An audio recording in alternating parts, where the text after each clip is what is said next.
अथ गर्भ गीता। श्री भगवान जी का वचन है, जो प्राणी इस गर्भ गीता का सद्भावना से विचार मनन करता है, सो वह पुरुष फिर से गर्भवास में नहीं आता।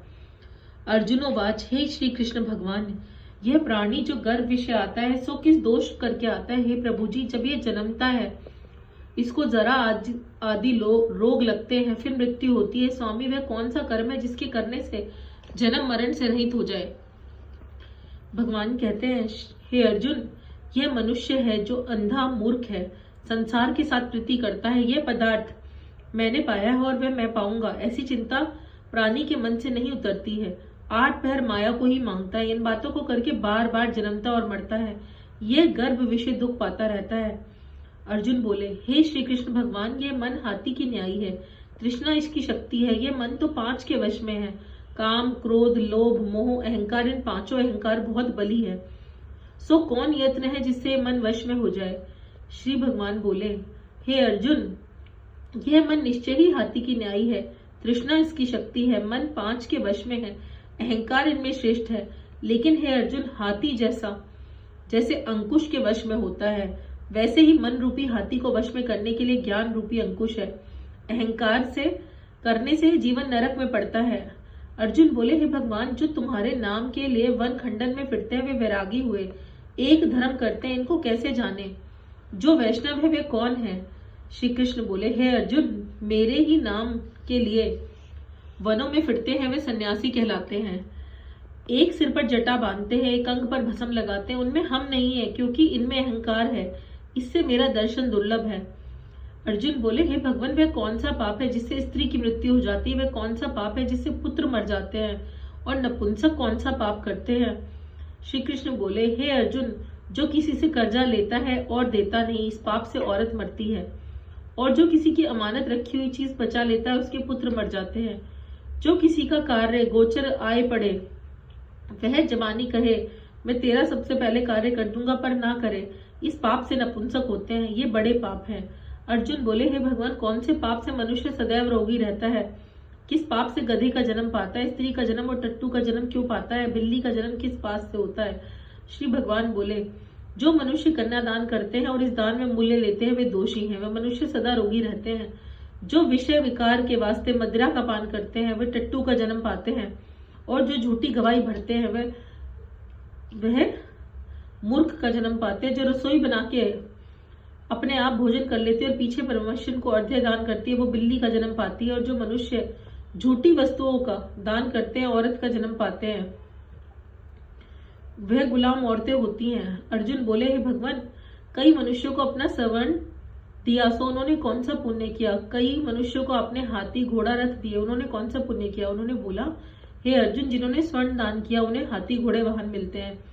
जो परमेश्वर के निमित्त कन्यादान करते हैं, वह पुरुष का जन्म पाते हैं। हे भगवान, जिन पुरुषों के अंदर विचित्र शरीर है, उन्होंने कौन सा पाप किया, पुण्य किया? किसी किसी की घर संपत्ति है, कोई विद्यावान है।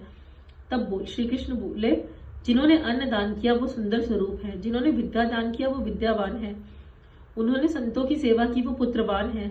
अर्जुन बोले, हे भगवान, किसी को धन से प्रीति है तो किसी को स्त्री से प्रीति है, इसका क्या कारण है? भगवान बोले, धन और स्त्री सब नाश रूप है, मेरी भक्ति का नाश नहीं है।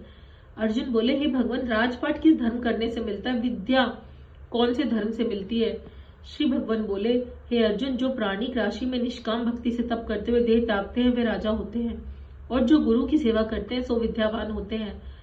अर्जुन बोले, हे भगवान, किसी को धन अचानक बिना किसी परिश्रम से मिलता है, उन्होंने कैसे पुण्य किया है? वो बोले, जिन्होंने गुप्त दान किया उनको धन अचानक मिलता है। जिसने परमेश्वर अर्थ पराया कार्य संवारा है, वह मनुष्य रोग से रहित होते हैं। अर्जुन बोले, कौन पाप से अमली होते हैं और कौन पाप से गूंगे होते हैं और कौन पाप से कुष्ठी होते हैं? श्री भगवान बोले, जो आदमी नीच कुल की स्त्री को गमन करते हैं, सो अमली होते हैं। जो गुरु से विद्या पढ़कर मुकर जाते हैं, सो गूंगे होते हैं। जिन्होंने गोघात किया हो, वे कुष्ठी होते हैं। अर्जुन बोले, हे भगवान, जिस किसी पुरुष की देह में रक्त का विकार होता है, वह क्यों होता है? कोई दरिद्र क्यों होता है? किसी को खड़क वायु क्यों होती है? कोई अंधे होते हैं, कोई पंगुल होते हैं। ये सब कौन से पाप से रहित होते हैं? और स्त्रियां बाल विधवा होती है, तो वो क्यों होती है? श्री भगवान बोले, हे अर्जुन, जो सदा क्रोधवान रहते हैं, उन्हें रक्त विकार होता है। जो मलिन रहते हैं, सदा दरिद्री होते हैं। जो कुकर्मी ब्राह्मणों को दान देते हैं, उन्हें खड़क वायु होती है। जो पराई स्त्री को दुर्व्यवस्था में से देखते हैं, गुरु की पत्नी को कुरु दृष्टि डालते हैं, सो अंधे होते हैं। जिसे गुरु और ब्राह्मण को लात मारी है, सो लंगड़ा पुंगला होता है। और जो औरत अपने पति को छोड़कर पराये पुरुषों से संग करती है, वह बाल विधवा होती है। अर्जुन बोले, हे भगवान, तुम परब्रह्म हो, तुम्हें नमस्कार है। आगे मैं तुमको संबंधी जानता था, पर अब मैं ईश्वर रूप जानता हूँ। हे परब्रह्म, गुरु दीक्षा कैसी होती है, कृपा करके मुझे कहो। श्री भगवान बोले, अर्जुन तुम धन्य हो, तुम्हारे माता पिता भी धन्य है जिनका ऐसा पुत्र है। सारे संसार का गुरु, जगन्नाथ विद्या का गुरु, काशी चारों वर्णों का गुरु सन्यासी है। सन्यासी उसको कहते हैं जिसने सबका त्याग किया हो, जिसने मेरे विषय मन लगाया हो, जो सो ब्राह्मण जगत गुरु है। हे अर्जुन, ये बात ध्यान देकर सुनने की है। गुरु कैसे करे? जिसने सब इंद्रियां जीती हो, जिससे को सब संसार ईश्वर में नजर आता हो और सब जगत से उदास हो, ऐसा गुरु करे जो परमेश्वर को जानने वाला हो। उस गुरु की पूजा तब सब तरह से करे। हे अर्जुन, जो गुरु का भक्त होता है, जो प्राणी गुरु के सम्मुख होकर भजन करते हैं, उनका भजन करना सफल है। जो गुरु से विमुख है, उनको सप्तग्रास सारे का पाप है। गुरु से विमुख प्राणी दर्शन योग्य नहीं होते। जो गृहस्थी संसार में गुरु के बिना है, चंडाल के समान है। जिस तरह मदिरा का भंडार हो, उसमें जो गंगा जल है, सो अपवित्र है। इसी तरह गुरु से विमुख भोजन सदा अपवित्र होता है। उसके हाथ का देवता भी नहीं लेते, उसके सब कर्म निष्फल हैं। कुकर, सुकर, गंधर्व, कारगी, ये सभी योनियां बड़ी खोटी योनि है। इनसे सबसे मनुष्य खोटा है जो गुरु नहीं करता। गुरु के बिना गति नहीं होती, अवश्य नरक को जाएगा। गुरु दीक्षा बिना प्राणी के सर्व कर्म निष्फल होते हैं। हे अर्जुन, जैसे चारों वर्णों की भक्ति करना योग्य है, जैसे गुरु भक्ति करना योग्य है, जैसे गंगा नदियों में स्थित है, सब व्रतों में एकादशी श्रेष्ठ है। हे अर्जुन, शुभ कर्मों से गुरु सेवा उत्तम है। गुरु दीक्षा बिना प्राणी पशु योनि पाता है और धर्म भी करता है, सो पशु योनि में फल युक्त है, 84 में भ्रमता रहता है। अर्जुन बोले, श्री कृष्ण भगवान, गुरु दीक्षा क्या है? श्री कृष्ण बोले, धन्य जन्म है तेरा जिसने प्रश्न किया, तू धन्य है। गुरु दीक्षा के 2 अक्षर हैं, हरिओम। इन अक्षरों को गुरु कहते हैं। ये चारों वर्णों को अपनाना श्रेष्ठ है। हे अर्जुन, जो गुरु की सेवा करता है, उस पर मेरी प्रसन्नता है। वह 84 से छूट जाएगा, जन्म मरण से मुक्त हो जाएगा, नरक नहीं भोगेगा। जो प्राणी गुरु की सेवा नहीं करता, वह 3.5 करोड़ वर्ष तक नरक भुगतता है। जो गुरु की सेवा करता है, उसे कई अश्वमेध यज्ञ करने के फल मिलते हैं। गुरु की सेवा मेरी सेवा है। अर्जुन, तुम्हारे संवाद को जो पढ़ेंगे, सो गर्भ के दुख से बचेंगे, 84 कट जाएंगे। इसी से इस पाठ को गर्भ गीता कहते हैं। श्री कृष्ण भगवान जी के मुख से अर्जुन ने श्रवण की है, गुरु दीक्षा लेना उत्तम कर्म है।